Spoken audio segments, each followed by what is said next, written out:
"Will you accompany my daughter tonight?" A cleaning woman in a uniform asked the most dangerous man in New York City that question, and she asked it while her hands were shaking so badly she had to press them together to keep them still.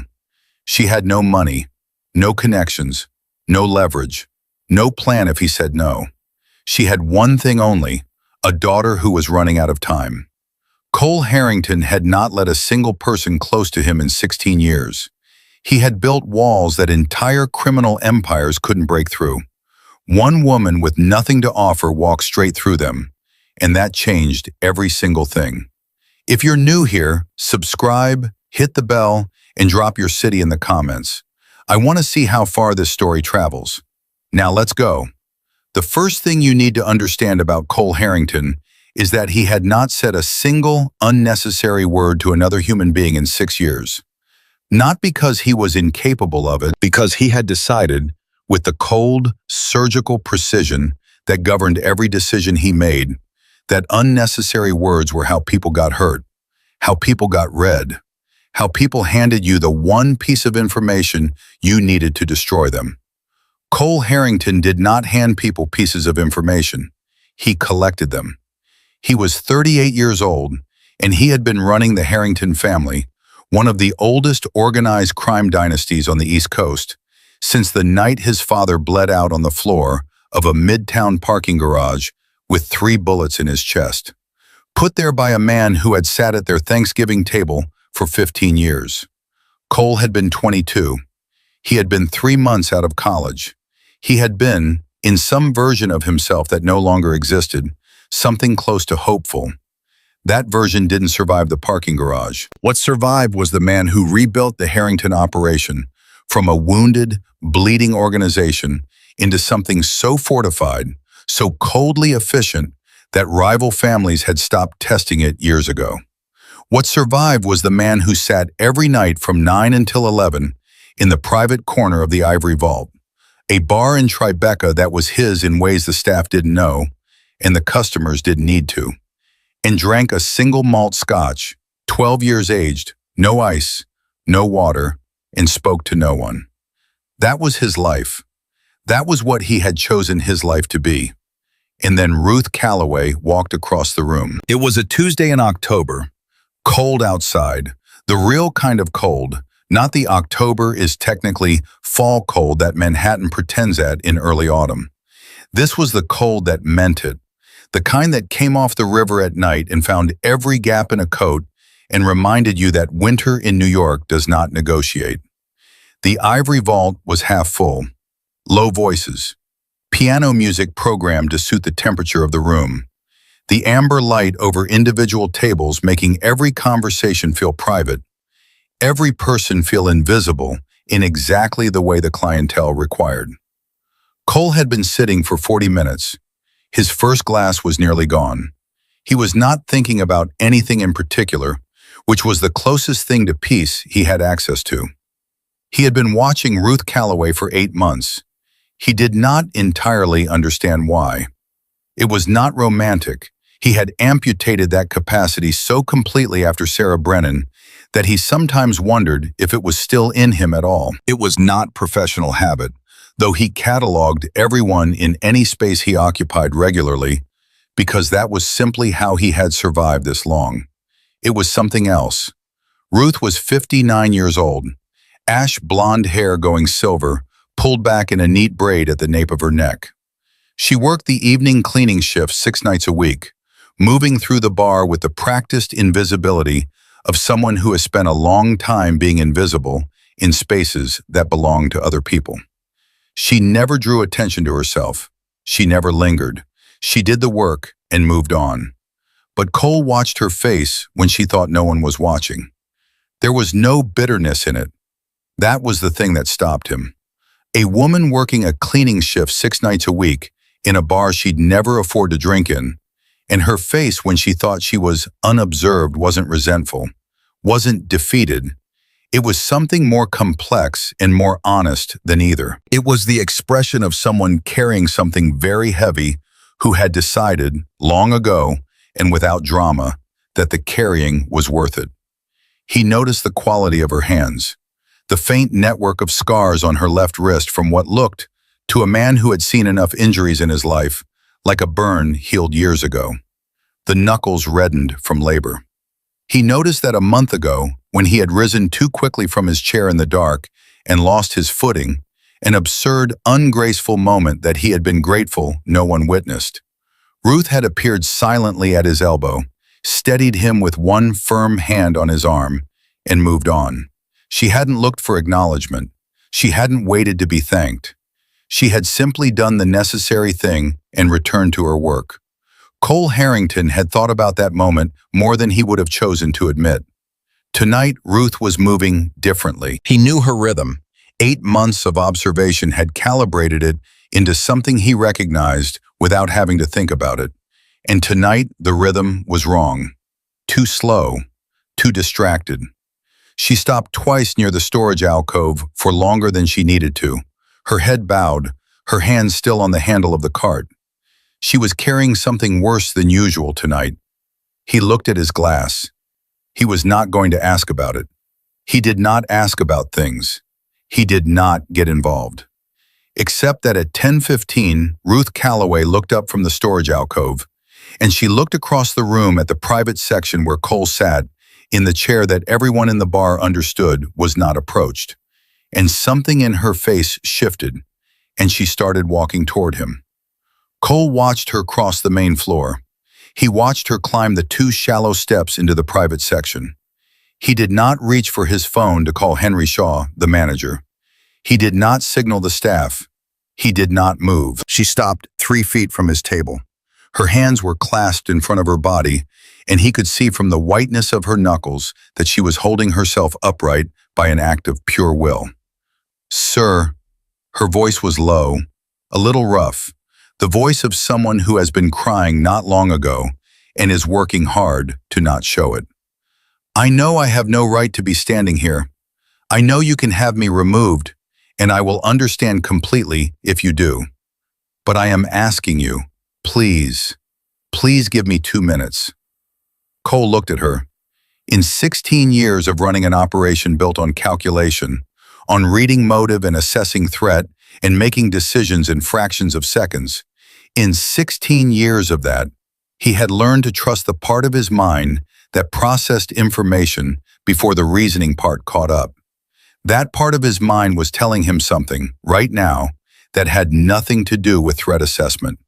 He nodded once, almost imperceptibly, but it was enough. Ruth sat down in the chair across from him, the chair that no one sat in, the chair that every regular at the Ivory Vault understood, through some combination of observation and instinct, was simply not for sitting in.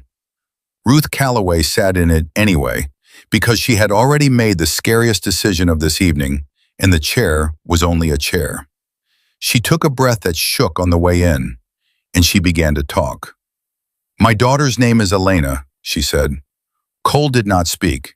He listened with the specific quality of attention he brought to things that mattered. Entirely still, entirely focused, missing nothing. "She's 26 years old. She's working 3 jobs, a diner in Queens, a paralegal position at a firm in Midtown, and online at night, selling things, packing boxes, writing descriptions at 1 in the morning when she should be sleeping. She gets 4 hours of sleep if it's a good night." Ruth paused, swallowed, continued. "Elena has a younger brother, Jake. He's 20 years old, and he got into Columbia on a merit scholarship, and he is..." Her voice caught. She controlled it. "He is one of the kindest, most brilliant people I have ever known, and I am not saying that because I'm his mother. I'm saying it because anyone who has ever met him says the same thing. Last month," she said, "Jake collapsed on the subway. They took him to New York Presbyterian. The diagnosis is a structural defect in his heart that he was born with and that has been getting worse for years without any of us knowing. He needs surgery. The cost above what insurance covers is $270,000. She said the number flatly, not for effect, just because it was the number, and she had been living with the weight of it for 4 weeks, and she no longer had the energy to soften it. Jake withdrew from Colombia, Ruth said. Elena wouldn't let him do it without a fight. They argued for 3 days. Elena told him she would find the money. She would find a way. A beat of silence. She doesn't know how, Ruth said, and I don't either. But Elena is working herself into the ground trying, and there is a man. Something shifted, nearly invisibly, in Cole's expression. A senior partner at the law firm, Ruth said, Maxwell Reed. He has been targeting her since her 3rd week. It started with looks, comments, things you could almost explain away if you were willing to work at it. 6 months of that. 3 prior harassment complaints at other firms, all settled, all shut down with money and connections. His wife is the daughter of a federal judge. She stopped, took another breath. Last Thursday, he called Elena into his office and told her that the firm's annual gala is on Saturday at the St. Regis. He wants her there as his +1, as his companion.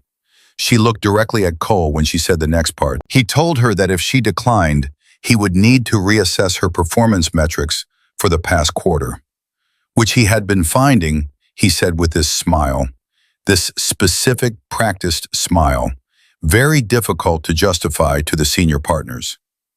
The silence between them had weight now. Elena told him she needed time to think, Ruth said. He gave her until Friday morning. She unclasped her hands, looked at them briefly, then back up at him. That night, Elena came home and went to the bathroom and sat on the tile floor, and I stood on the other side of the door and listened to my daughter cry. Not quietly, the way you cry when you've been holding it together so long that your body just refuses. And I stood there and I could not help her, and something in me, she stopped, started again. I have no money, I have no connections, I have no family in this city. I have no one I could call who has the kind of power that would mean anything to a man like Maxwell Reed. I have nothing. She looked at him steadily now, and her eyes were red and dry. The crying had been done earlier, privately, because Ruth Calloway did not perform her pain for strangers. But I have watched you for 8 months, and I know you are not what you look like to the people in this room. The people who work in the shadows of places like this. You don't look through us the way most of the people here do. You treat us like we're present. She steadied her voice. I know you have money.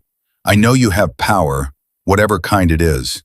And I am asking you, please, come with my daughter to that gala on Saturday. Pretend to be her boyfriend for one evening. Give Maxwell Reed enough pause that he won't touch her. That's all. One night. Cole had not spoken since she sat down. He looked at Ruth Calloway in the amber light of his bar, at her hands, at the scars on her wrist, at the expression on her face, which was not pleading and not desperate and not performing anything. It was simply honest. The face of a woman who has run out of every other option and has walked toward the last one, regardless of the cost. He saw his mother. Margaret Harrington had died when Cole was 9 years old. Not illness, an accident, a fall on an icy sidewalk, a head injury that was worse than it looked, 4 days in a hospital where the doctors were kind and the outcome wasn't going to change. Cole had sat beside her bed for the last 2 days holding her hand. He remembered her hands, cool and soft, and the way they wrapped around his small ones as if he were the most important thing in the world. He remembered what she told him, in the voice of someone using the last of their strength to say what mattered most. That a good man was not measured by what he took, but by what he gave.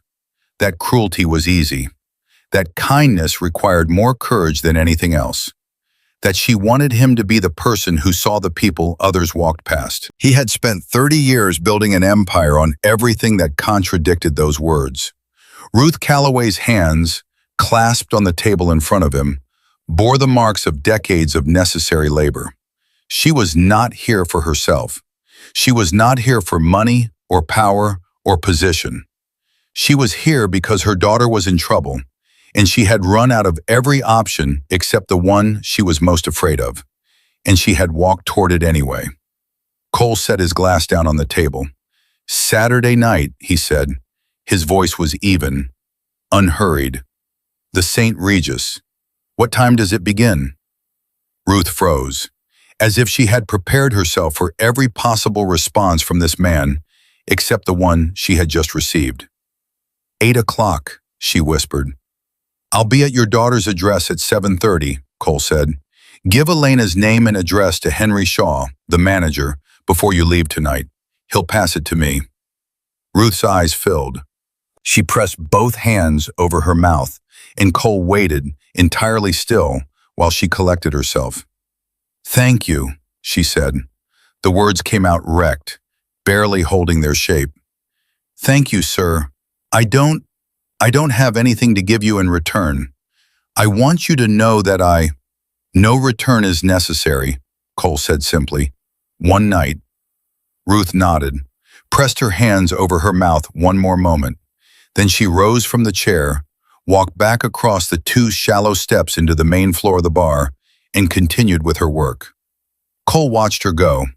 Then he took out his phone and called Dante Cruz, his most trusted lieutenant, who answered on the first ring because he always answered on the first ring. "I need files," Cole said. 2 people, Elena Calloway, and a midtown attorney named Maxwell Reed, Hartwell, Price, and Associates. Full background, everything, by morning. There was a brief pause. "Done," Dante said. Cole ended the call. He picked up his glass. He sat with the decision he had just made for a long moment, turning it over in the part of his mind that processed things carefully. Then he did something he had not done voluntarily in a very long time. He stopped turning it over, and he let it stand. The files arrived on his secure phone at 2 in the morning. He read Elena Calloway's first. 26 years old, public school in Queens, high school valedictorian, first in her family, partial scholarship to Fordham, finance major, near perfect GPA. Internship offers from 3 midtown firms in her junior year. Professor recommendations using words like exceptional and one of the most naturally talented analytical minds I have encountered in a decade of teaching. Left school in her 2nd semester of senior year. Family medical emergency. Never returned. Currently working 3 jobs. The math of her schedule, Cole calculated it in under 30 seconds, was approximately 19 hours of labor per day. No criminal record, no debt beyond her brother's medical bills, no connection to anything that required his professional attention. He opened the attached photograph. It was a still from a diner security camera, grainy, underlit, angled from the ceiling. Elena Calloway was leaning over a table, setting down a plate, and the camera had caught her face in 3/4 view at a moment when she wasn't performing anything for anyone. Pale gold hair pulled back in a loose knot, green eyes that even through poor security camera resolution had something in them that stopped him. Not beauty exactly, though she was clearly beautiful. Something else. Something in the quality of attention in her gaze, the look of a person paying careful, absolute attention to the world around her, despite exhaustion, despite everything bearing down on her. Cole looked at the photograph for longer than he needed to. Then he opened the second file. Maxwell Reed, law degree from Georgetown, family money, old enough to be unflashy about it, wife connected to the federal court, 3 separate harassment complaints in 8 years, all settled, non-disclosure agreements in every case. 2 of them resolved before they reached any formal process, through quiet pressure applied via his wife's family connections. Cole read every page. He was a thorough reader. It was one of the qualities that had kept him alive. And then, deep in the financial architecture of Maxwell Reed's professional history, Cole found something that stopped him. For 4 years in the mid-2000s, Reed had served as legal counsel to a financial operation run through a series of shell companies. Those companies were connected, not publicly, not in any way that a casual search would surface, but clearly enough in the underlying structure of the records to someone who knew what to look for. to an operation in New Jersey, an operation run by Vincent Shaw, a name Cole knew the way you know the names of men who have been trying to find leverage against you for 7 years. Cole read that detail twice, set the phone face down on the table, looked out at the city through the floor-to-ceiling windows of his penthouse on Hudson Street, 47 floors up. New York spread out below him like something he had always understood from this distance and never from inside. He thought about the filing, about Reed, about Shaw, about a woman with scarred hands who had sat down in a chair no one sat in and looked at him like she could see past everything he had built and asked him for one night. He thought about his mother's hands. He thought about the photograph of a girl with green eyes carrying plates in a diner at 6 in the morning. A slow, cold smile crossed his face in the dark of the penthouse. He picked up the phone and called Dante Cruz again. "I need one more thing," he said when Dante answered. "Saturday night, I need a suit." Another pause, shorter this time. "Which one?" Dante asked. "The charcoal," Cole said. "A beat." "I'll have it ready," Dante said. Cole set the phone down. Outside, October was doing what October does in New York, sharpening the air and shortening the light and making the city feel, somehow, more alive and more dangerous than it had been the month before. He did not sleep for the rest of the night. He sat at the window and thought about all of it, and what he was walking into, and what it meant that he had said yes without a single calculation, without a single reasonable motive, without anything that justified it by the rules he had spent 16 years living by. He didn't arrive at an explanation. He didn't need one. He had made the decision. And something in the specific quality of the silence that surrounded him now, not the silence of isolation, not the silence of a man who has chosen to feel nothing, but something different, something older and warmer that he had not felt in a very long time, told him the decision was right.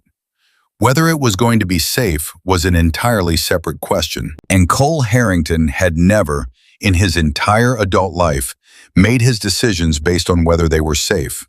Saturday was coming, and Maxwell Reed did not yet understand what was coming with it.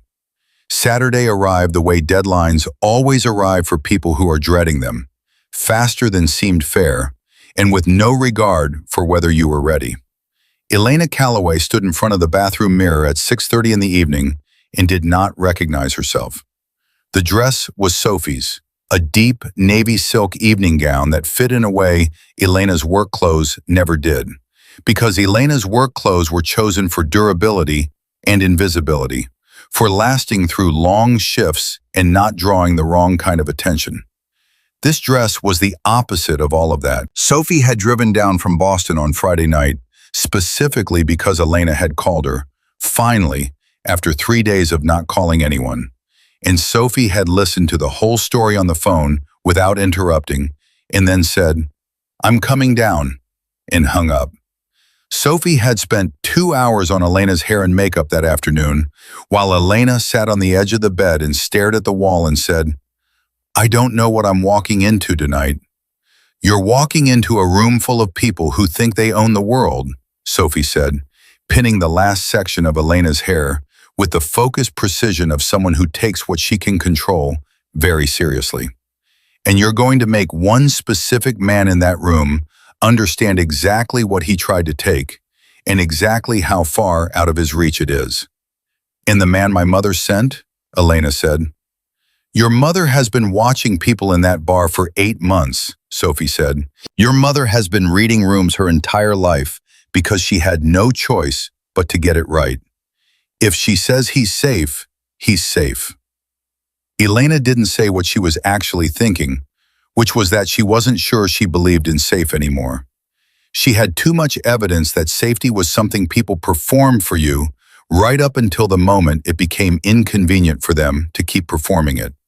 She had watched her boss build the performance for 6 months, the professional warmth, the collegial smiles, the friendly enough comments that could always be explained away. And then she had stood in his office and watched the performance drop, and the thing underneath it was exactly what she had feared it was from the beginning. She wasn't thinking about safety now. She was thinking about Jake, about the surgery that wasn't scheduled because they didn't have the money, about the way Jake had looked at her across the kitchen table 3 weeks ago when she told him she was going to figure it out, with the specific expression of a younger brother who loves his sister too much to tell her he knows she can't. She picked up Sophie's small beaded clutch and walked out of the apartment at 7:28. The car was already there. She registered it before she registered him. Long, dark, black, the kind of vehicle that announced its own category without needing to try. And then she registered the man standing beside it, and something in the prepared script she had spent all day building in her head went quiet.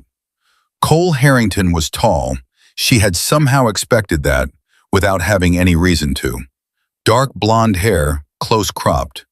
A charcoal suit that had clearly been made for his specific body and no one else's. Open collar, no tie, which on any other man might have read as an oversight, and on him read as a deliberate decision about how much formality the room deserved. And the eyes, pale blue, almost silver in the streetlight, watching her come down the building steps with a quality of attention that made her feel, simultaneously, completely seen and completely uncertain what to do with that. She noticed the scar along his jaw, thin and white, running from below his right ear to the edge of his chin. It should have made him look harder. Somehow it made him look more real than anything else about him. "Elena Calloway," he said when she reached the sidewalk. Not a question. His voice was lower than she expected, and quieter, the kind of voice that had learned it didn't need volume. "That's me," she said. She kept her voice steady. "You're Cole." "I am." He moved to the passenger door and opened it without ceremony. "We should talk before we arrive. There are things we need to agree on." In the car, Cole laid out the parameters with the brisk efficiency of someone who has spent a lifetime managing complicated situations under time pressure. 7 months together. Met through a business introduction. She had been consulting on a financial compliance project at Harrington Capital Group, his investment and real estate firm. Things developed from there. She should call him Cole. If anyone asked about his work, investment in commercial property, CEO, redirect anything more specific to him. Elena listened, nodded, and then, when he finished, she asked the question she had been holding since the car started moving. "What do you actually want out of tonight?" He looked at her. The city was sliding past the dark glass of the windows. "Nothing," he said. "Everyone wants something." "Then call it a preference," he said. "I prefer that the evening goes the way your mother asked for. One night, you walk out of that room with your job intact, and that man understanding he made a serious miscalculation." Elena studied his profile in the moving light. "My mother said you're not what you look like. Your mother is perceptive. She's also trusting. She trusts people she shouldn't, sometimes." She paused. "So I'm asking you directly, because I don't have the luxury of being wrong about this." Cole turned to look at her then, fully, and his expression didn't shift into reassurance or performance of any kind. He simply looked at her the way someone looks when they're deciding to be honest. "I know who you are," he said. "I know your situation. I know about your brother. I'm not here to collect a debt or create an obligation. I'm here because your mother asked me, and because I said yes, and I don't say things I don't mean." He held her gaze for one more second. "That's the most honest answer I can give you." Elena looked at him for a long moment, then, "All right, all right. I believe you," she said. "I don't entirely know why, but I do." Something crossed his expression then, not quite surprise, but something close to it, like a man who had been braced for an argument and didn't know what to do with the absence of one. He turned back toward the window. "One more thing," he said, and she heard something shift in his voice, just slightly. "If anyone tonight makes you uncomfortable, you tell me immediately. You don't handle it alone. That's what I'm there for." Elena looked at the side of his face. She had planned a version of tonight where she kept appropriate distance, stayed polite, got through it efficiently. She had not planned for this. For a man who, within 15 minutes of meeting her, had managed to say the one thing she had needed someone to say for the past 6 months, and never had. "Understood," she said quietly. The street. Regis was everything Elena had seen from the outside her entire adult life, and never been inside. Not as a guest, not as someone who belonged there, not as anything other than a person who walked past it on the way to somewhere else. Gold light through tall windows, black cars in a continuous, orchestrated flow. The kind of architecture that makes even the cold feel like it's doing something elegant. She faltered at the entrance.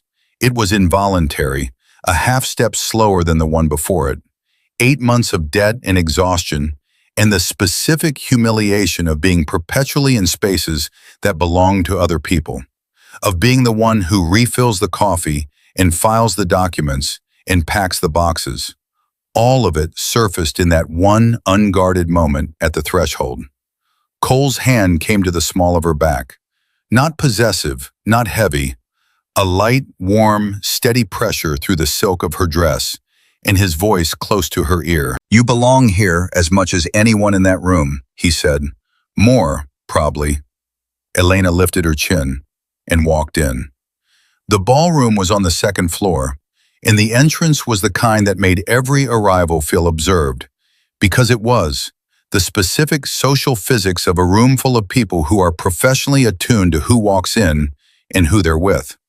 She felt the ripple of attention move outward from them as they entered, the pause in conversations, the eyes that shifted and assessed.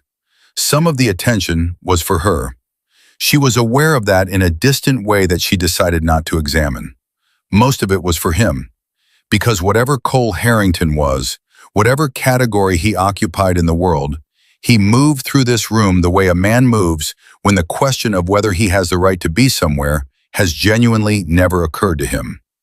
Not arrogance, something quieter and more absolute than arrogance, just the particular gravity of a person who has never needed to perform authority because he has never in his adult life been without it. 11 minutes. They had been in the ballroom for 11 minutes when Maxwell Reed appeared. Elena saw him before he reached them. She had the habit, developed over 6 months, of always knowing where in a room Maxwell Reed was, the same way you always know where a loose dog is at a park, in the peripheral awareness of self-preservation. She saw him from across the room, and she saw the precise moment he registered that she had arrived with someone, and she watched the irritation flash across his face before the professional composure reassembled over it. He crossed the room with his hand already extended and his smile already in place. "Elena," the warmth in his voice was pitched to suggest familiarity, intimacy even, the specific performance of a man reminding her, in front of witnesses, that he knew things about her situation that she would prefer he didn't. "So glad you made it." His eyes moved to Cole with the practiced speed of a man who evaluates every person he encounters on 2 axes, threat and utility. "And you've brought—" "Cole Harrington," Cole said. He took Reed's extended hand, shook it once, the kind of handshake that is technically just a handshake and communicates everything between 2 men who understand what is actually being communicated. Elena watched Maxwell Reed's face go through 3 expressions in under 2 seconds. First, the blank beat of a name not immediately placing. Then, the slow, cold arrival of recognition, the name connecting to something in Reed's professional history, something he kept carefully compartmentalized from his current respectable life, something that clearly was not supposed to be in this room.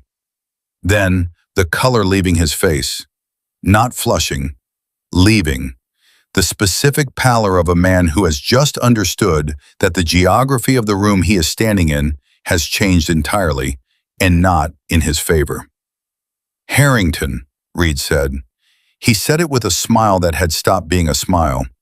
"I hope this evening is everything you planned for," Cole said pleasantly. Reed excused himself. It was almost graceful. Almost. Elena let out a breath through her nose. "How does he know your name?" she said, keeping her voice low.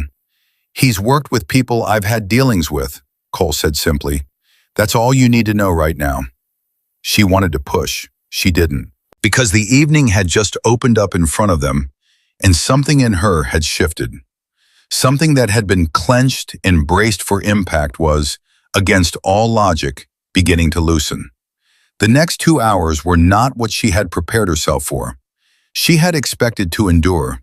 She had expected to maintain a performance, to stay pleasant and alert and focused on getting through it, the way she got through every hard shift at the diner and every long afternoon at the law firm, by keeping her head down and her eyes on the end of it. She had not expected to be present. She had not expected to be talking, actually talking, with someone who was listening with a specific quality that meant he was actually there.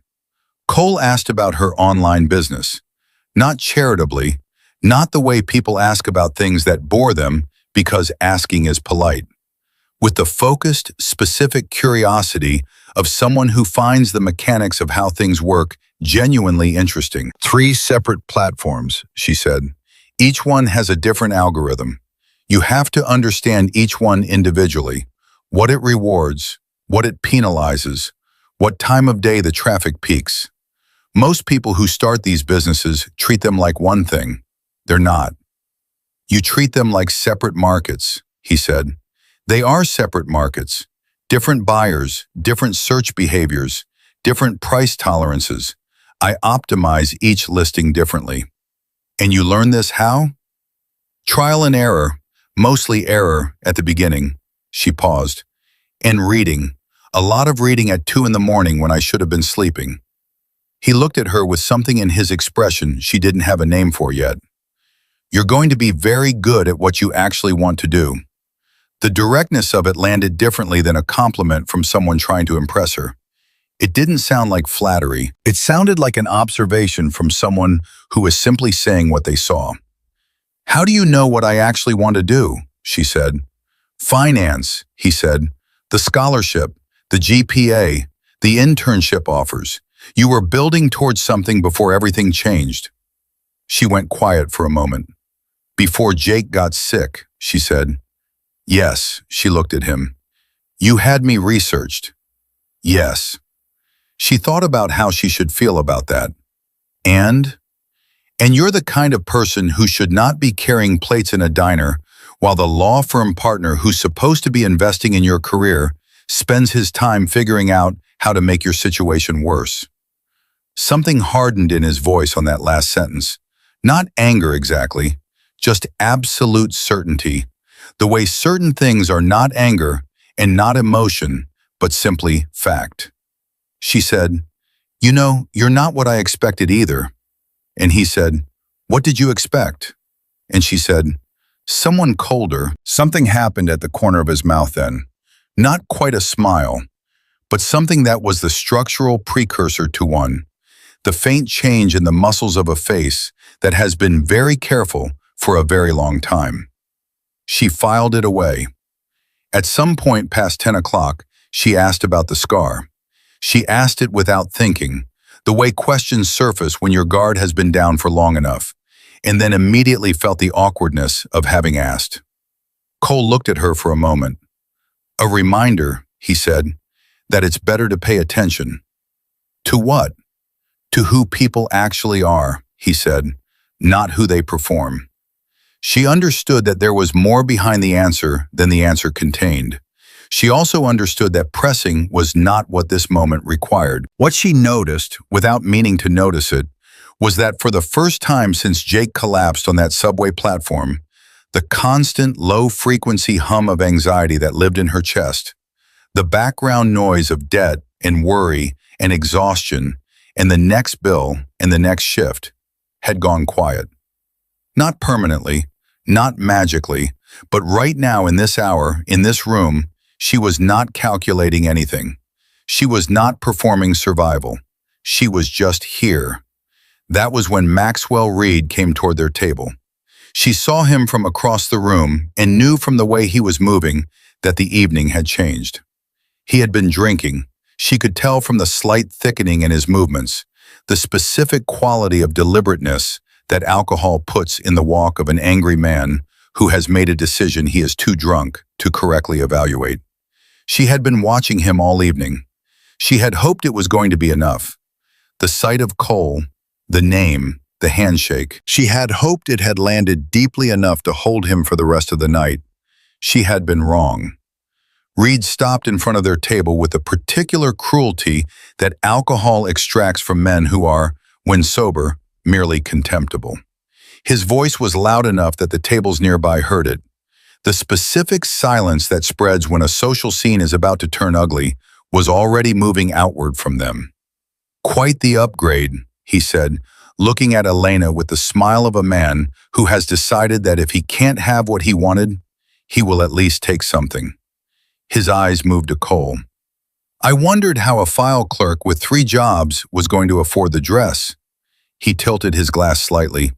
"Congratulations on the arrangement. Very efficient."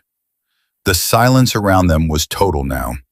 Elena was on her feet before she knew she was standing. Everything in her that had spent 6 months managing and calculating and swallowing it back was right there, right at the surface, and she had words ready, real ones, the ones that had been building for half a year, and she was going to use them, right here, in this room full of witnesses, and she did not care what it cost her. She didn't get to use them. Cole was standing. He had risen from his chair in a movement so controlled, so unhurried, that it seemed at first like simply a man adjusting his position. But the effect in the room was immediate and complete. The conversation stopped. Cole closed the distance between himself and Maxwell Reed until only Reed could hear him clearly, and the room watched the color leave Reed's face for the second time that night. "I'm going to speak carefully," Cole said. His voice was entirely level, not angry, not loud, simply informational, the way a man delivers facts he wants to make sure are understood correctly. 8 separate harassment complaints across 3 firms in 12 years. 7 settled with non-disclosure agreements because the women involved were persuaded, through various pressures, that proceeding was not in their interest. The 8th is still pending in a jurisdiction your wife's family doesn't reach as cleanly as you've assumed. He paused. Let that sit for exactly the right amount of time. "I have all 8 files, names, statements, settlement documentation. I have the financial records connecting you to the Shaw operation in New Jersey from 2014 to 2018. I have enough to end your career, your marriage, and several of your current professional relationships in a single news cycle." Another pause. "If you have a response, I'd encourage you to choose it carefully." Maxwell Reed was the color of paper. He said nothing. He stepped back. He stepped back again. His heel caught the leg of a nearby chair, and he stumbled and caught himself on the table, and straightened and walked away from them through the quiet room with the unsteady dignity of a man who has just understood, completely and finally, exactly what the ground beneath him is made of. Cole turned back to Elena. "Let's get some air," he said, exactly as if none of what had just happened had happened. The balcony off the 3rd floor was empty at nearly midnight, and the cold hit them the moment the French doors swung open. Sharp and immediate, the kind that finds you instantly and reminds you that October in New York is not interested in being comfortable. Elena walked to the railing and gripped it with both hands and did not cry. She had made that decision somewhere between the table and the door. She was not going to cry. Not here, not in front of him, not after everything she had held together for the past 6 months. Her face was still hot from the ballroom. Her hands were still shaking slightly, though she was working to stop that, pressing her palms against the cold metal of the railing until the sensation gave her something to focus on besides the echo of Maxwell Reed's voice saying what he had said, in that room, in front of those people. Cole stood a few feet away and said nothing. She had expected him to say something, to fill the silence the way people fill silences when they don't know what to do with someone else's anger or pain, with reassurances, with suggestions, with the performed comfort that is really just an attempt to make the uncomfortable person stop being uncomfortable so the observer can relax. He didn't do any of that. He simply stood there in the cold, hands in the pockets of his charcoal jacket, and gave the silence room to exist. After a while, Elena said, "How did you know about the complaints?" "Research," he said. "You had me investigated before you even met me." Yes, she processed that. It should have alarmed her more than it did. "And the connection to Shaw," she said. "The New Jersey operation. How do you know about that?" A pause, brief and considered. "I know of Vincent Shaw," he said. "That's a different conversation." She turned to look at him then. He was facing out over the city, the cold doing something to the lines of his face that the warm light of the ballroom hadn't, making him look more tired, more real, more like a person, and less like the controlled, impenetrable figure who had walked into that room and dismantled Maxwell Reed in 12 sentences. "You said enough to end his career and his marriage," she said. "Was that true? Do you actually have all of that?" "Yes." "You gathered all of that in, what, 3 days?" "2," he said. She looked at him for a long moment. "Who are you, actually?" He turned to meet her gaze, and something in his expression was different from anything she had seen from him all evening. Not softer, exactly, more unguarded. Like a man who has been maintaining a very specific version of himself for a very long time and is, in this particular moment, on a cold balcony at midnight, slightly too tired to maintain it. "You know what I am," he said. "You looked me up."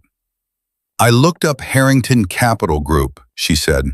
"I found a CEO with a very clean public profile and a name that people in certain parts of this city say differently than they say other names." "Then you know enough." "I know the surface of it," she said. "I'm asking about underneath." Cole was quiet for long enough that she thought he wasn't going to answer. Then he said, "Underneath is someone who has spent 16 years making sure no one gets close enough to ask that question. And yet here I am asking it." "And yet," he said, "the city moved below them, indifferent and brilliant and enormous. Somewhere far downtown a siren rose and faded. Elena's hands were cold against the railing, but she didn't move away from it. "Why did you actually come tonight?" she asked. "Not the answer about what my mother asked. What I mean is, you have every reason in the world to say no to a stranger in a bar. You said yes. Why?" Cole looked out at the city for another moment. When he spoke, his voice had something in it that was different from the precise, controlled register he had maintained all evening. Something that sounded, faintly, like a man speaking without editing himself in real time. "Your mother looked at me," he said, "like she could see past everything I've built. Like she was looking at an actual person and not the thing I've made sure everyone sees." He paused. "I haven't had anyone look at me that way in a very long time. It surprised me, and she reminded me of someone." Elena didn't ask who. She understood, the way certain things are understood without being named. "She was terrified," Elena said. "Walking toward you," she told me afterward. She said her legs were shaking the whole way across the room. "I know," Cole said. "I could see it. And you still said yes." "She walked toward me anyway," he said. "That mattered." Elena looked at him. Something was shifting in the careful, managed geography of herself. Something she had believed was buried too deep to surface, under the weight of everything the past year and a half had piled on top of it. She recognized it the way you recognize something you have not felt in so long that you almost forgot what it was. The specific warmth of being seen by someone who is not looking for anything from you. She shivered, involuntary, despite herself, and then became aware that Cole had moved behind her and was setting his jacket around her shoulders with the deliberateness of someone handling something they don't want to break. When the jacket settled and his hands were still at her shoulders, adjusting the collar so it covered the back of her neck, both of them went very still. She turned her head slightly. He was close enough that she could see the detail of the scar along his jaw in the city light, and his pale eyes were looking at her with an expression she couldn't classify. Not desire, not calculation, not the performance of warmth, but something older and quieter and more honest than any of those things. Neither of them moved.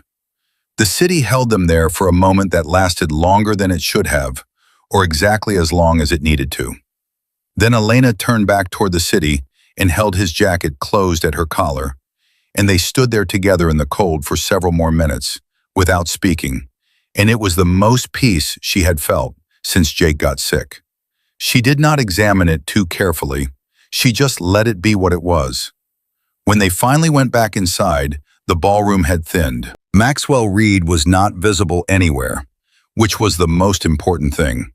Cole put her in the car at 12:40, and on the way back through the Queens Midtown Tunnel, he asked if she was all right, and she said yes, and meant it more than she expected to, and neither of them said anything else for the rest of the drive. He walked her to her building door. She stopped on the step and turned and looked at him. "Thank you," she said. "I know that probably doesn't cover it." "It covers it completely," he said. She looked at him for another second. There were things she could have said. She chose not to say them, because the evening was what it was, and she was not in the habit of pulling on threads that she wasn't sure were attached to anything she was ready to find on the other end. "Good night, Cole," she said. "Good night," he said. She went inside.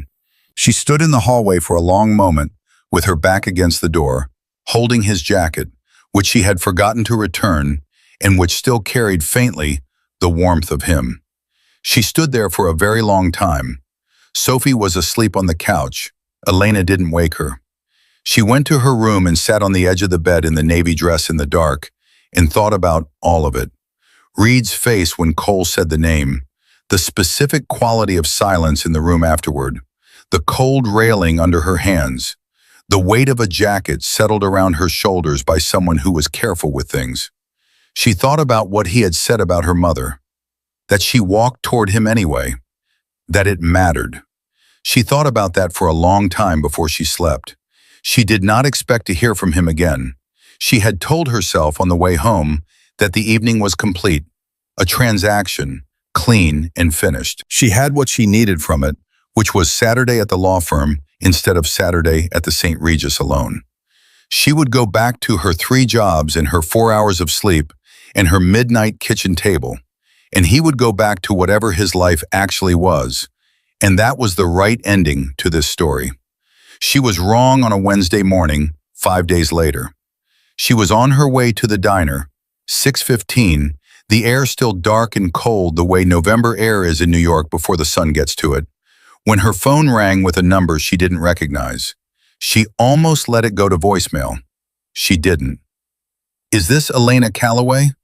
A woman's voice, professional, neutral. "Yes." "This is the billing department at New York Presbyterian. I'm calling about the outstanding surgical account for Jacob Calloway."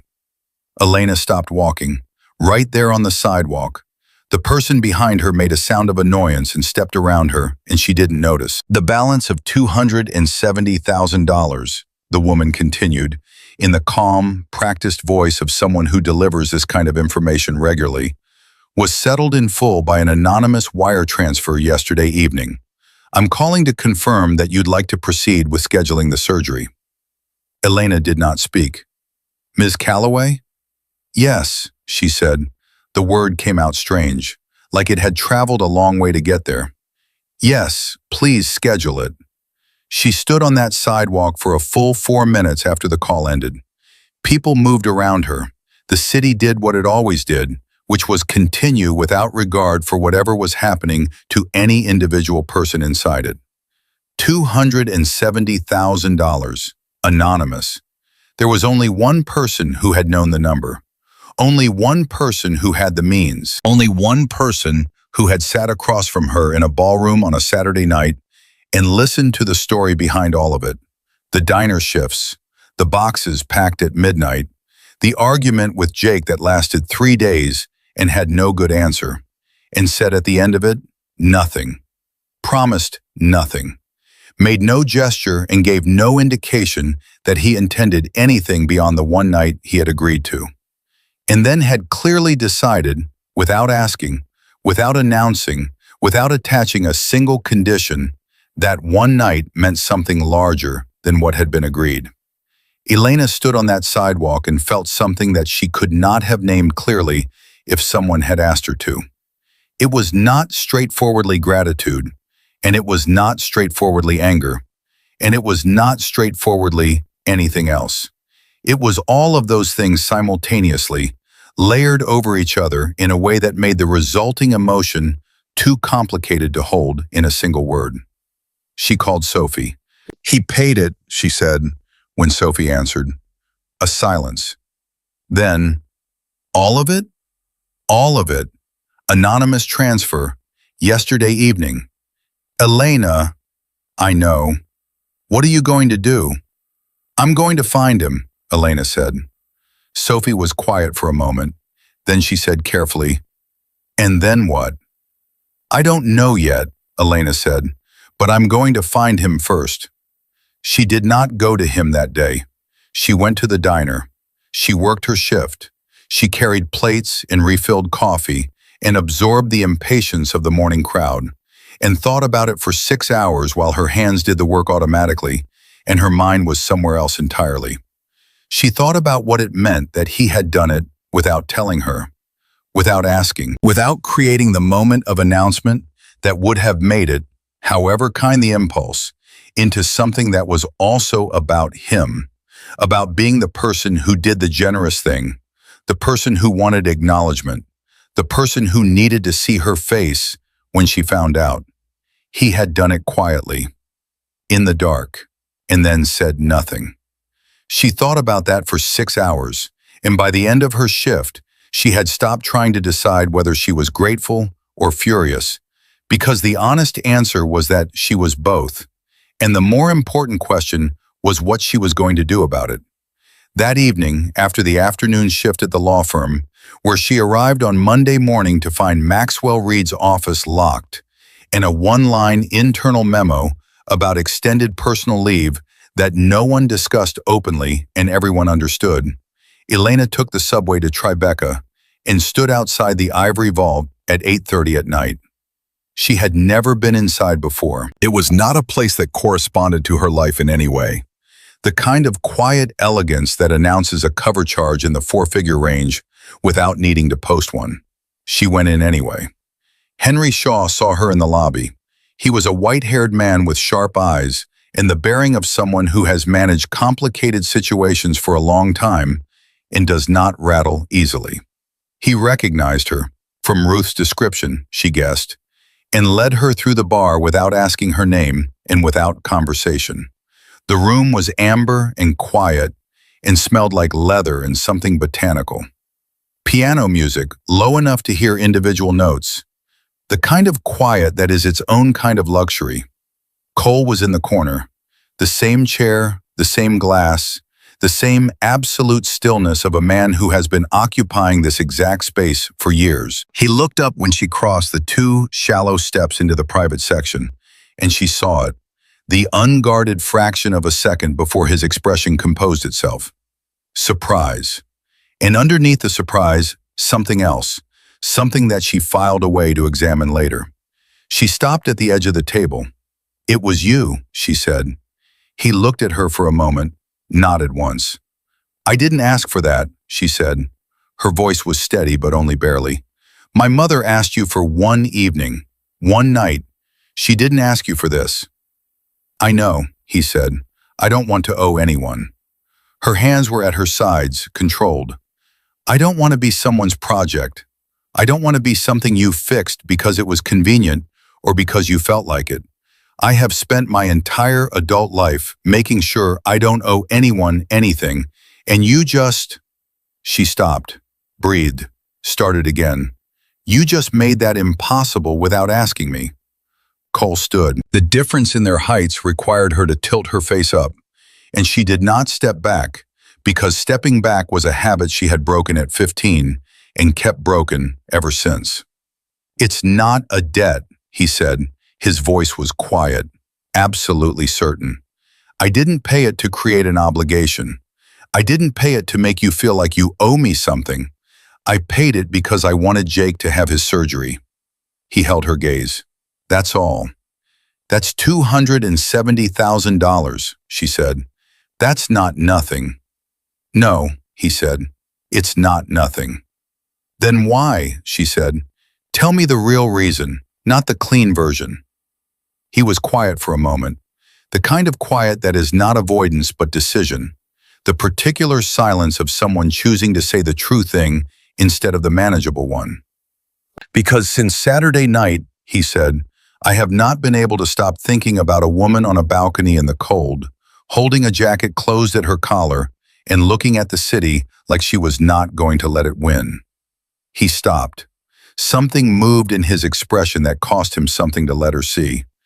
And I have spent 16 years making absolutely certain that I do not feel things like that. I built an entire life specifically to prevent it, and I appear to have failed. The amber light held them both in it. Elena looked at him, at the pale eyes and the jaw scar, and the man underneath the controlled exterior who had just said the most unguarded thing she suspected he had said to another human being in 16 years. And she thought about everything she knew and everything she didn't, and everything her mother had said about a man sitting alone in a corner who had forgotten how to find his way back. I know who you are, she said. I know about the family. I know what the name means in this city. Yes, he said. I should walk out of here and be sensible about this. Probably, he said. She looked at him for one more second. I'm not going to, she said, and she didn't. What neither of them knew, standing in the amber light of the ivory vault at 9 o'clock on a Wednesday in November, was that someone else had also been watching. Someone who had been watching Cole Harrington for 7 years, waiting with the particular patience of a man who understood that the most fortified positions always have one vulnerability. And that vulnerability had just walked through the front door of the ivory vault and sat down across from Cole Harrington and made him say the truest thing he had said in 16 years. Vincent Shaw had his answer now, and he was already making his phone calls. News traveled fast in the world Cole Harrington operated in. It always had. Information was the currency that moved faster than money, faster than weapons, faster than any physical thing, because information didn't need a vehicle. It moved through phone calls and whispered conversations, and the specific way a man's expression changed when he heard something in a room full of people who were all pretending not to listen. Within 10 days of the gala at the St. Regis, the story had completed its circuit through every relevant circle in New York. Cole Harrington had brought a woman to a public event, had been seen with her at the Ivory Vault at a table for two, not in his usual solitary arrangement, but leaning slightly forward, the way a man leans when he is actually interested in what the person across from him is saying. Had transferred $270,000 into a hospital account for her family's medical debt. Had, by every available indicator accumulated by people whose entire professional value was in accumulating exactly this kind of indicator, a weakness. In 7 years of looking for one, Vincent Shaw had never found it. He had found it now. Shaw was not impulsive. That was the thing about him that made him dangerous in a way that more aggressive operators were not. He did not move until he had calculated the angle completely, until he understood not just the target, but the geometry of everything surrounding it. He had tried 3 direct moves against Cole's operation across 7 years, and each one had cost him men and territory and arrangements that took months to rebuild. He had stopped making direct moves because direct moves against Cole Harrington were a lesson you could only afford to learn once before the cost became existential. But this was not a direct move. This was leverage. And leverage, applied correctly, could do what brute force never could. Shaw's first instinct was Elena. She was the obvious target, the woman Cole had gone public with, the one whose name was now attached to his in the network of information that moved through the city's underworld. But Shaw was experienced enough to think past the obvious. Elena was exactly the target Cole would have prepared for. She would be watched, protected, surrounded by people whose specific job was to make sure nothing happened to her. Going after Elena directly was walking into a room Cole had already fortified. Shaw thought about it for 3 days, and then he thought about the other woman, the mother, the cleaning woman who had started all of this. Ruth Calloway left the Ivory Vault every working night at midnight through the service entrance on the side street. 3 blocks to the subway, routine unchanged for 7 years. The routine was the vulnerability, because the thing about routines was that they were reliable. And reliability in Shaw's line of work was the same thing as predictable, and predictable was the same thing as catchable. His people had 11 days to learn it. They were thorough learners. On a Friday in November, Ruth finished her shift the same way she always finished, wiping down the last surfaces, returning the cart to the storage alcove, pulling on her coat in the small staff room at the back of the building. Henry Shaw was still in his office at that hour.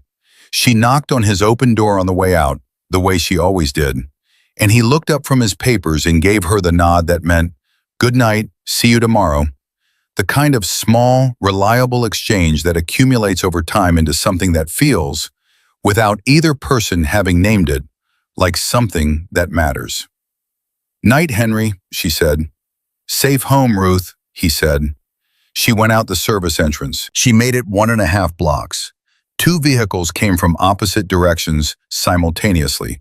Not fast, not aggressive, nothing that would have looked wrong to a casual witness in the first second. She understood what was happening only when the first door opened and the man was already beside her. And by then it was already over. 90 seconds, and Ruth was gone. Cole's phone rang at 12:40. He was in his penthouse. Elena was across the room. She had been there since 10 o'clock. The first time she had been to his apartment, dinner in the kitchen that had felt, to both of them, like something simultaneously ordinary and extraordinary. The specific sensation of a thing that is simple on the surface and enormous underneath. She had been laughing at something he said about the absurdity of a meeting he'd had that week, and he had been watching her laugh with the expression of a man who is trying to memorize something while it's happening. And the phone rang, and all of it stopped. He looked at the screen, an unknown number, which meant it was not unknown to whoever was calling, which meant it was someone who had his private number and wanted him to know it. He answered, "Your cleaning woman is with me." Vincent Shaw's voice carried the specific quality of satisfaction of a man who has finally, after a very long search, found the right instrument. "Pier 7 on the Jersey side. Come alone. 1 hour, or I send her back in pieces." The call ended. Cole stood completely still for 3 seconds. Then he set the phone down on the counter with the controlled deliberateness of someone who understands that the next 90 minutes will require every part of him to be functioning at absolute precision. And the first casualty of panic is precision. Elena had been watching his face since the phone rang. She was watching it now. She had the specific, immediate knowledge of someone in love who has learned the geography of another person's face well enough to read the things that face works very hard not to show. "My mother," she said, not a question. Cole crossed the room to her. He took both her hands in his, and she felt the steadiness of his grip. Not tight, not desperate, just entirely certain. The grip of someone communicating something through contact that they want to make sure arrives clearly. "I am going to bring her back," he said. His eyes were on hers, and they were the most present she had ever seen them. No distance, no management, just him, completely there. "I promise you, Dante will be here in 5 minutes. You do not leave this apartment until I'm back. Not for any reason." Cole, Elena, gentle, absolute, both at once. "Trust me. I need you to trust me right now.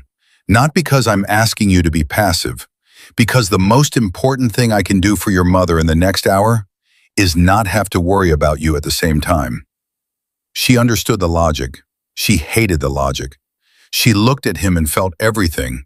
The fear and the fury and the desperate, hard-won faith of someone who has taught herself not to trust easily and is doing it anyway because the alternative is worse. "Come back," she said. He kissed her once, quick, certain, the kiss of a man making a promise through an action because the words would take too long, and he was gone. Dante Cruz had been running continuous surveillance on Shaw's operation since the morning after the gala. 17 days. He had understood, from the moment Cole's name appeared publicly connected to Elena Calloway, exactly what calculation Shaw's people would be running. And he had spent those 17 days building a complete picture.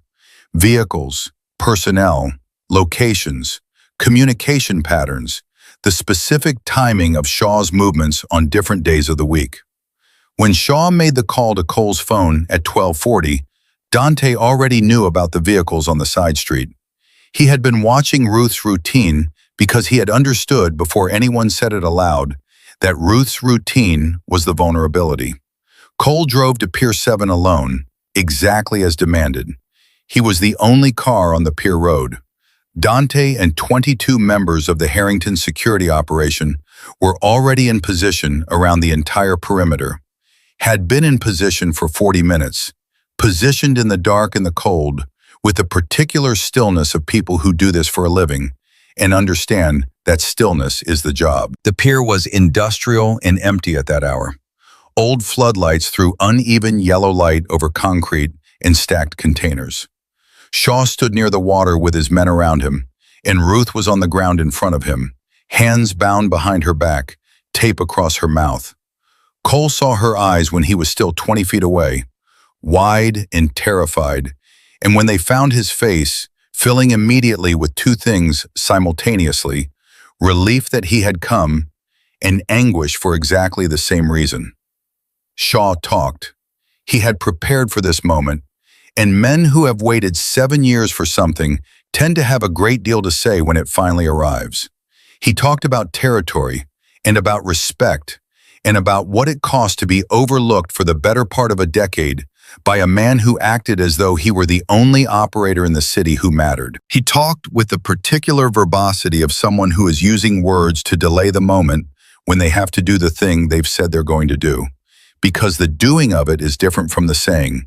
And Shaw, underneath everything, was a man who knew how to plan and had always had other people do the irreversible parts. Cole let him talk, because while Shaw was talking, Dante was moving. Dante was always moving. Cole gave the signal when Shaw had run out of things to say and was beginning the specific kind of repetition that meant a man has reached the bottom of his prepared material and is stalling.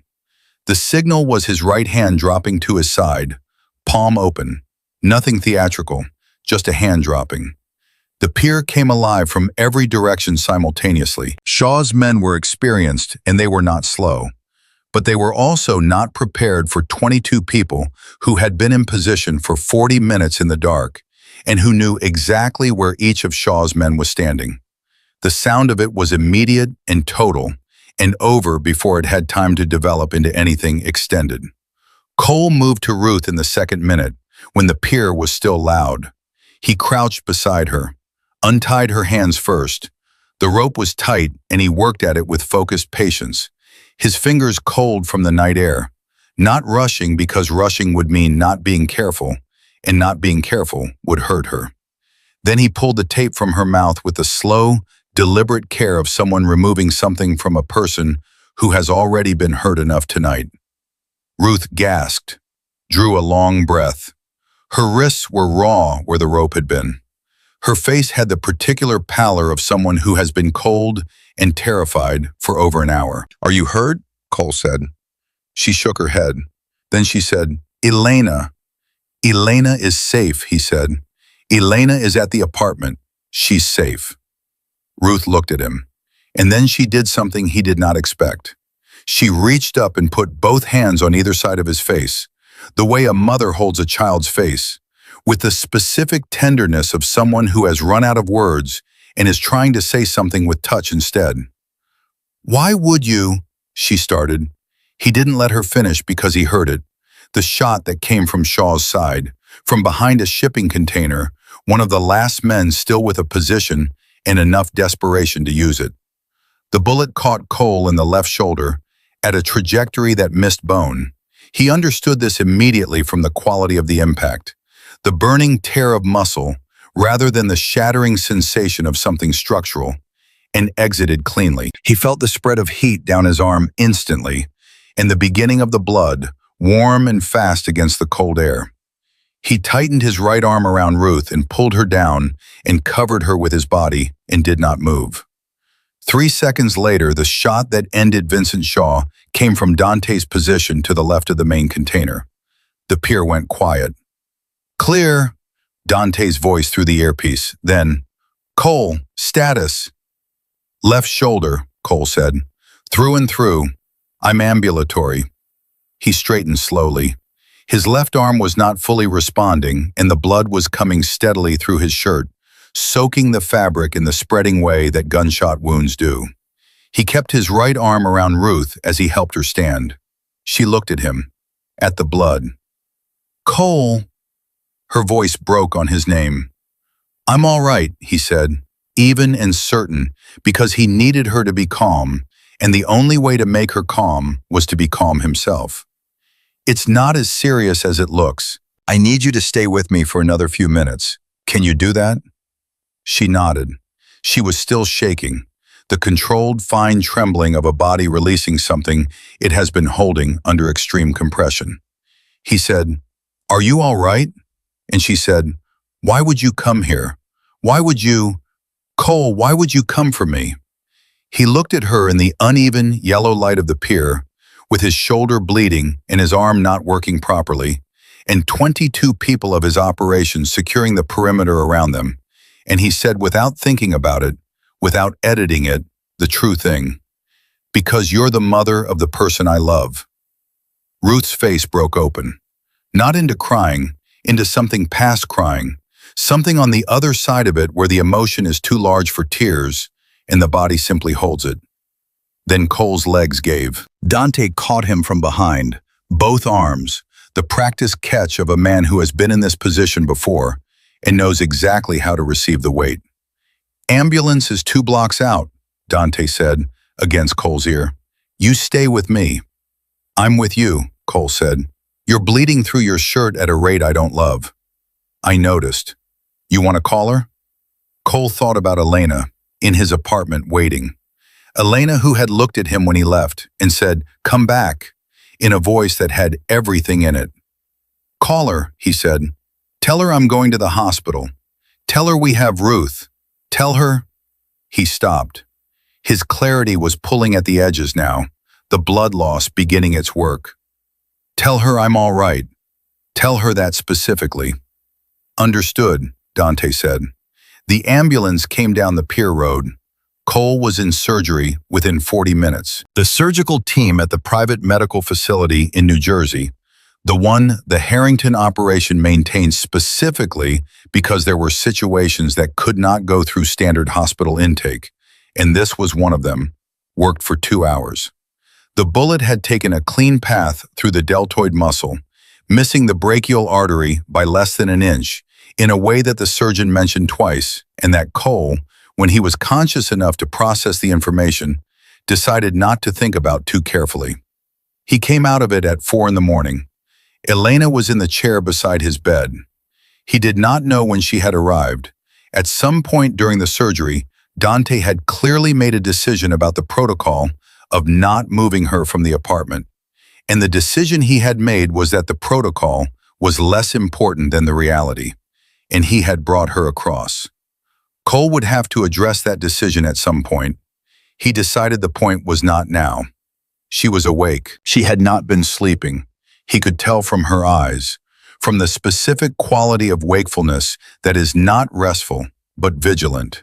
The wakefulness of someone who has been watching and waiting and refusing to stop watching and waiting until they have what they need. When his eyes opened, she leaned forward in the chair. She said nothing for a moment, just looked at him with the green eyes that still, every time, did the thing to him. The thing he had spent 16 years making impossible, and had failed to make impossible the moment she walked down the steps of her building in a borrowed dress and looked at him across a sidewalk like she was taking his measure and intended to be accurate. "You said you'd come back," she said. "I did come back," he said. His voice came out rougher than he expected from the anesthesia. "You came back with a bullet hole in your shoulder. The important part is I came back." "Cole!" Her voice cracked on his name. Just slightly, the crack of something that has been held very tightly for a very long time. "Don't do that. Don't make a joke right now. Please." He looked at her. "All right," he said. "No joke." She reached out and took his right hand, the arm that was working, and held it in both of hers in her lap and said nothing else for a while. She just held it.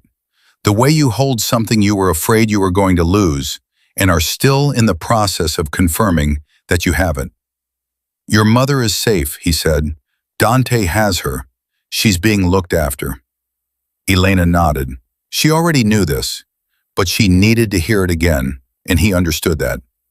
"Shaw," she said. "That situation is resolved," he said.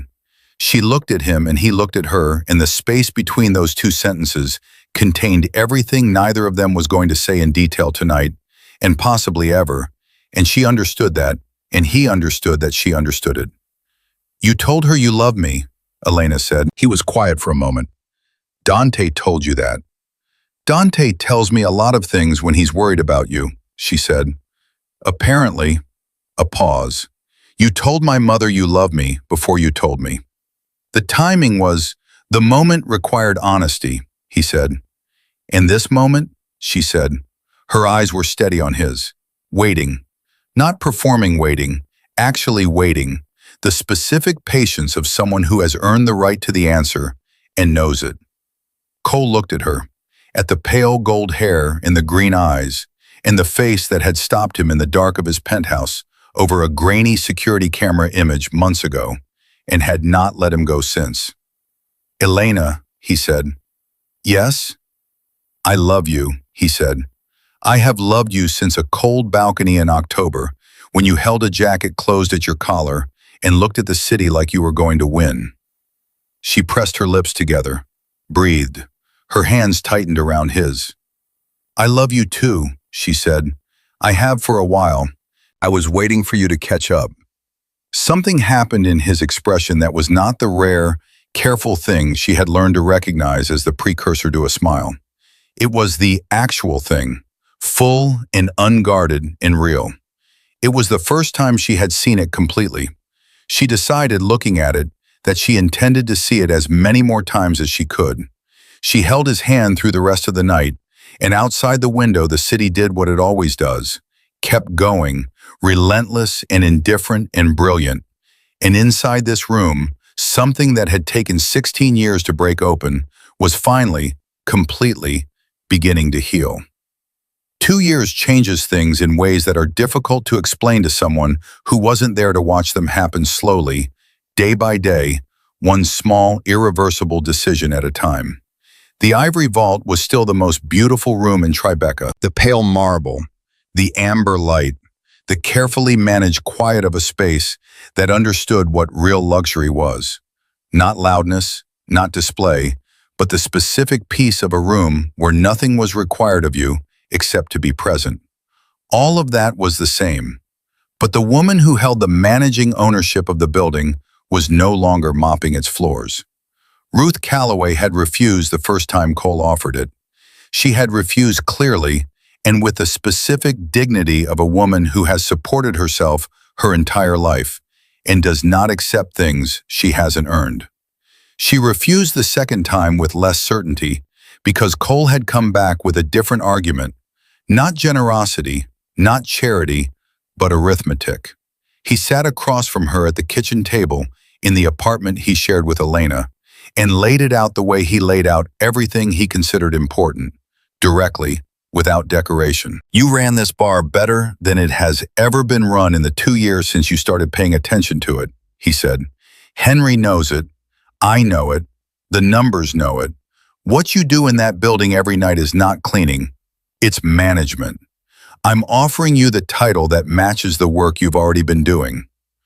Ruth had looked at him across the table for a long moment. Then she looked at Elena, who was sitting beside him with her arms folded and the expression of a woman who has already had this argument with her mother and lost and is now watching someone else take a turn. "He's not wrong, Mom," Elena said. "I know he's not wrong," Ruth said. "That's the part that makes it harder." She refused the third time as well, but it was a much shorter refusal, and Cole recognized, because he recognized this quality in himself, the refusal of someone who has already made the decision and is simply giving themselves a little more time before they say it out loud. She said yes on a Sunday morning over coffee, sitting at the same table, and when Cole slid the documents across to her, she picked up the pen without a long pause, which was how he knew she had been ready for a while.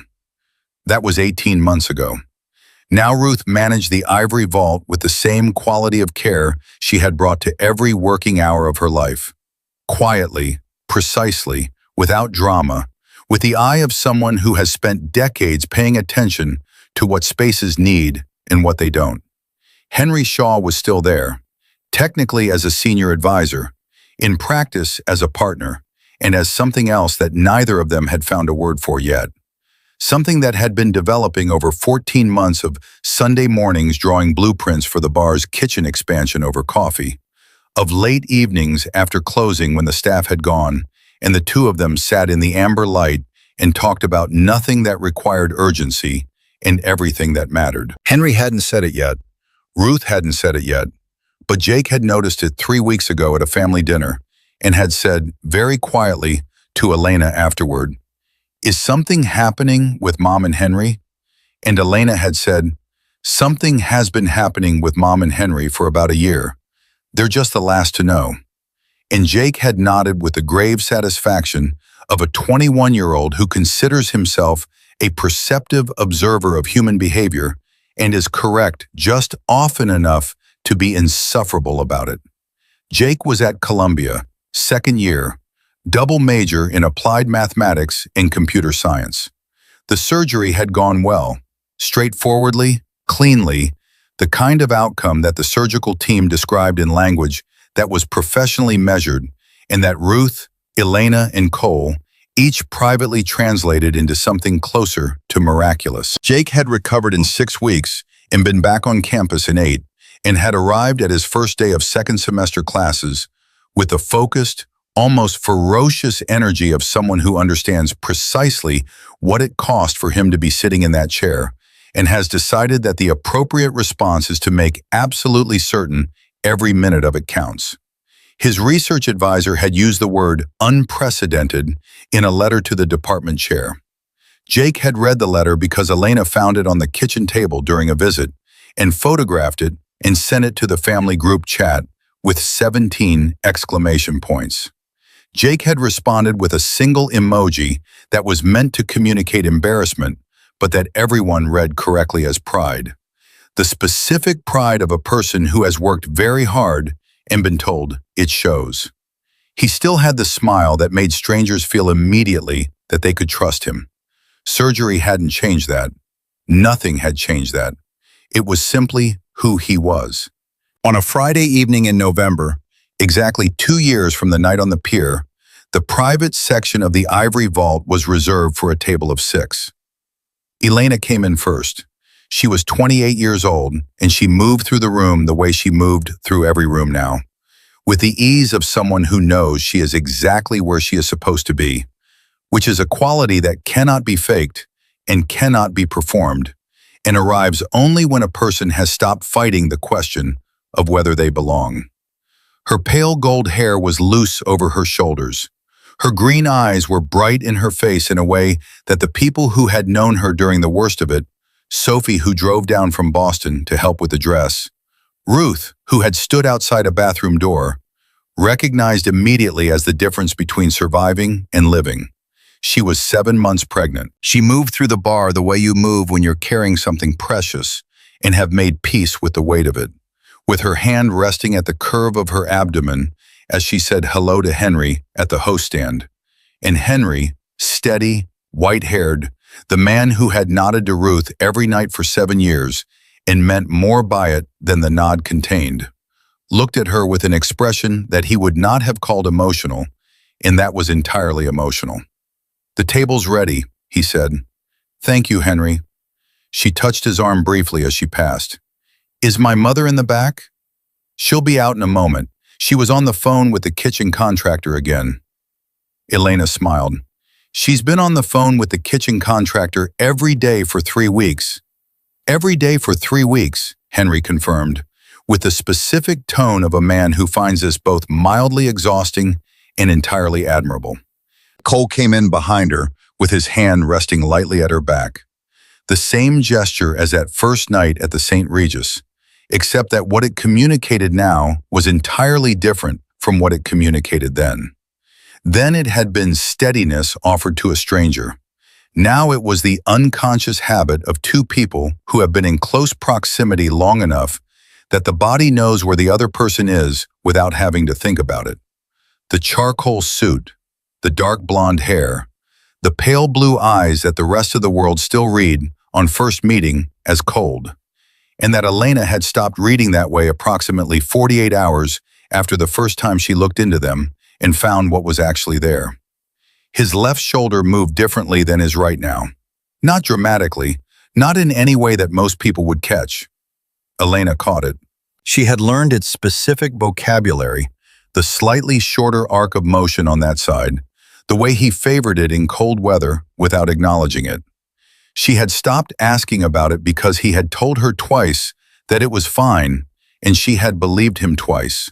And the third time she had simply decided that he was going to be stubborn about this particular thing, and she would redirect her energy. She had not, however, stopped noticing.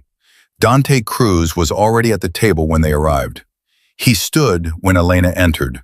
Dante always stood when Elena entered a room, a habit he had developed at some point in the past year that no one had asked him to develop, and that Cole had observed with the specific, carefully concealed warmth of a man watching the people in his life become a family without having planned for it. Dante was 34, dark-haired, built with the solid economy of someone who has spent his adult life understanding that his body was a professional tool. He had sat beside Cole in a car on the FDR Drive the night of the ambush, 16 years ago, and driven them out of it bleeding through his shirt. And he had been beside Cole in every room that mattered since. He was not a man who performed sentiment. He was a man who showed up. He had shown up for every version of Cole's life, including this one, and had adapted to it with the same reliable competence he brought to everything. He had also, at some point in the past 6 months, begun bringing Elena coffee from a specific place on Hudson Street that was out of his way every morning she was in the office. He had not explained this. She had not asked him to explain it. She simply drank the coffee and said thank you, and they both pretended it was unremarkable. Jake arrived 2 minutes later, slightly out of breath, jacket slightly askew, in the way of someone who left exactly on time and encountered the subway being precisely as reliable as the New York City subway always is. He was 21 years old and he looked it. The open face, the easy smile, the particular energy of a person at the beginning of something large who can feel the largeness of it and has decided the appropriate response is velocity. He hugged Ruth when she came out from the back. A full, unself-conscious hug, both arms, the kind that communicates everything a 21-year-old man knows how to communicate about gratitude and love when he has run out of language for it. Ruth held on a half-second longer than usual, and then stepped back and looked at him with the expression of a woman who has looked at this specific face every day of its existence and still finds it remarkable. "You're late," she said. "The 6 train had opinions," Jake said. "It always has opinions. I've started taking that philosophically." Ruth looked at him for one more moment. Then she put her hand on his face briefly, the same gesture she had made on a pier in November, in the dark, with cold hands and a racing heart, reaching for whatever was most real, and said, "Sit down, dinner's ready." They sat. They ordered. The food came and the conversation moved the way good conversation moves when the people having it are genuinely interested in each other. Across topics, back and forth, overlapping and doubling back. Elena asking Jake about the research project, and Jake explaining it in the accelerating way of someone who forgets, when excited, to calibrate for audience. Until Cole asked one specific question that made Jake stop and look at him with the expression of someone recalibrating. "You actually understood that," Jake said. "I understood enough of it," Cole said.